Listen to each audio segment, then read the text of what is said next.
Audio clarity कैसा देखेगा बाद में बात करने को चालू करें. இன்றைக்கி பார்த்தீங்கன்னா தங்கலான் படத்தோடைய ரிவ்யூ பார்க்க போகிறோம். இந்த படம் பார்த்ததுக்கப்புறம் நைட்டெல்லாம் தூங்க முடியல. ஏன் அப்படின்னா ரஞ்சித்துடைய படங்கள் இதுக்கு முன்னாடி வந்த படங்கள் எல்லாமே வந்து கண்டினியூவாக நம்ம பார்த்துருப்போம்.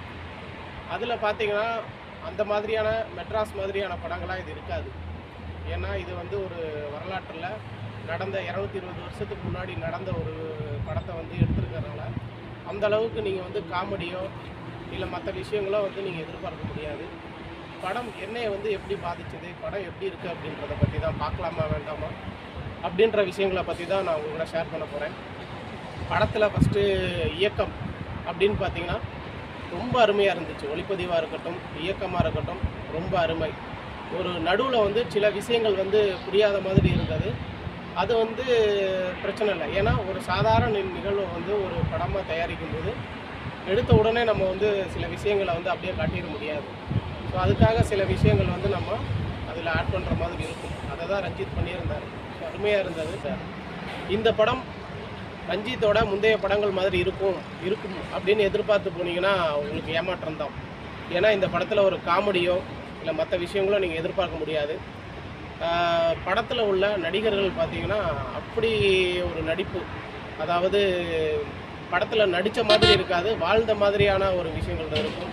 விக்ரமாக இருக்கட்டும் இல்லை மற்ற ஆர்டிஸ்டாக இருக்கட்டும், எல்லாருமே அந்த கதையோடு ஒன்றி வாழ்ந்திருப்பாங்க. ஸோ அதனால் படம் பார்க்குறதுக்கு வந்து நம்ம படம் மாதிரி தெரியாது. ஒரு 220 வருஷம் பின்னோக்கி போயிட்டு நம்ம வாழ்ந்த மாதிரியான ஒரு உணர்வை ரஞ்சித்து கொண்டு வந்திருப்பார்.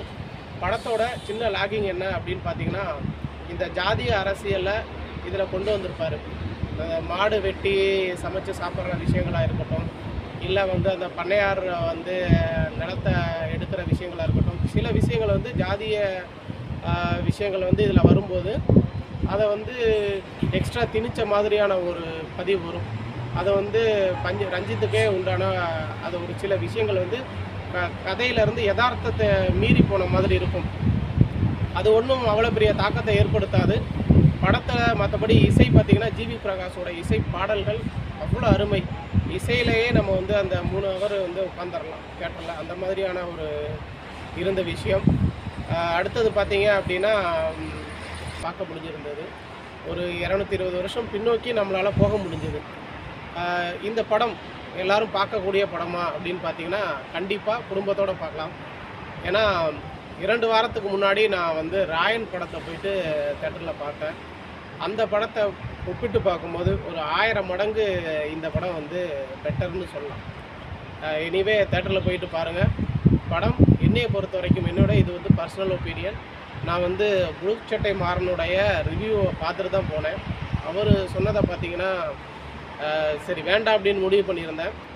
இருந்தாலும் படம் எப்படி இருக்குது அப்படின்றத நம்மளோட ஒப்பீனியன் ஒன்று இருக்கும். ஸோ அதுபடி பார்த்தோம் அப்படின்னா என்னையை பொறுத்த வரைக்கும் படம் மிக அருமை. பாடல் அருமை, நடிப்பு அதை விட அருமை.